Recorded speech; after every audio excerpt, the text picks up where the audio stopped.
welcome to my channel. I am going to read an opinion in the Hindu newspaper, Making Healthcare Safe for Every Indian by Satya Sriram.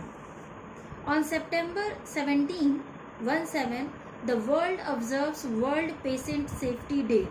This is a reminder that the basic promise of healthcare continues to elude us.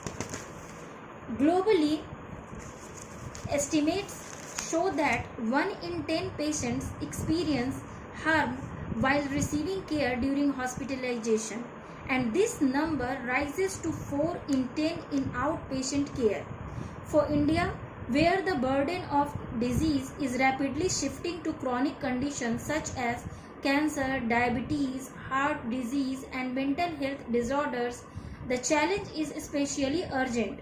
These conditions demand long-term frequent treatment, creating more points where safety lapses can occur.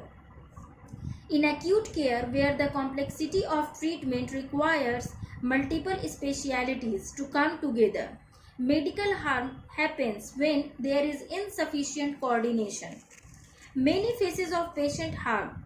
Patients are usually vulnerable in more complex situations, such as hospital-acquired infections, blood clots, or even unsafe injection or transfusion practices.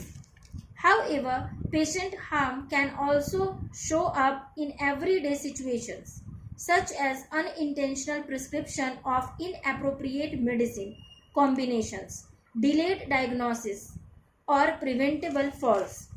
Hospitals across India are placing higher standards on delivery by instituting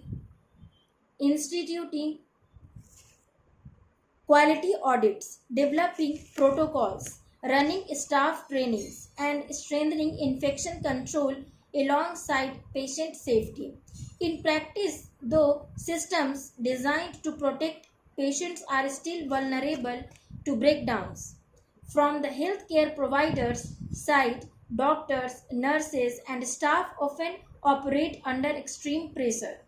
Staff attrition, heavy patient loads, long shifts, and inadequate staffing mean that even when they want to engage fully with every patient, time and fatigue become serious constraints. In India, unsafe care persists because of a two-way gap, overburdened providers and passive uninformed patients hesitant to ask questions. Closing this gap requires shifting mindsets where patients must be empowered to become active partners in care, and healthcare systems must welcome and enable their participation. A shared responsibility. Patient safety cannot rest on the shoulders of doctors and nurses alone. Families and patients themselves play a vital role by asking questions, maintaining personal health records, reporting adverse drug reactions, and following safe practices at home, including not self-medicating. In recent years, India has taken important steps to build this ecosystem. The National Patient Safety Implementation Framework from 2018 to 2025 lays out a roadmap from adverse event reporting to embedding safety into clinical programs. Professional networks like the Society of Pharmacovigilance, India monitor and report adverse drug reactions nationwide.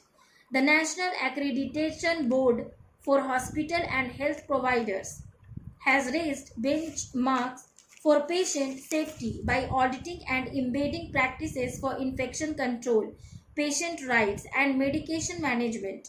Yet, far less than 5% of hospitals in India have earned full accreditation. Civil society has also stepped up. The Patient Safety and Access Initiative of India Foundation works on strengthening regulatory clarity of medical devices. Another non-profit, the Patients for Patient Safety Foundation, reaches 14 lakh households weekly on safe health practices. It also equips over 1,100 hospitals and 52,000 professionals. This responsibility can extend further to the media to shape public understanding. by highlighting both failures and successful safety models. Higher education institutions can build safety awareness early. Corporates can extend workplace programs and fund safety campaigns through CSR. Even technology innovators have a role by designing workflows that flag harmful drug interactions or add communications during care. Building a culture of safety, the WHO Global Patient Safety Action Plan provides a blueprint for integrating safety into all levels of healthcare systems. One proven mechanism is the establishment of patient advisory councils to bring patient voices into hospital decision making. Case studies from high income countries show patient advisory councils improving safety, communication, and trust. India can pilot and scale this model, adapting them to local realities. As India approaches the final stretch of the National Patient Safety Implementation Framework from 2018 to 2025, governments must renew focus, mobilize resources, incorporate patient safety into medical and nursing education, and close the gap between policy and practice. Hospitals too must rise to the challenge by meeting accreditation standards, embracing PACs, and co developing technology solutions for catching errors early. This year's focus on safe care for every newborn and every child remind us that we need to safeguard care from the very first breath of life. True patient safety requires integrated action across the entire ecosystem. We need to move beyond isolated efforts and build a national patient safety movement. On this World Patient Safety Day, let us make this a shared mission with governments, hospitals, patients, and civil society working together to make safe care an everyday reality of healthcare in India. With inputs from Som Mittal, chairpersons, Patients for Patient Safety Foundation, that is PFPSF, former chairperson NASCOM, and Nadira Chaturvedi, co-chairperson PFPSF. Thank you for listening.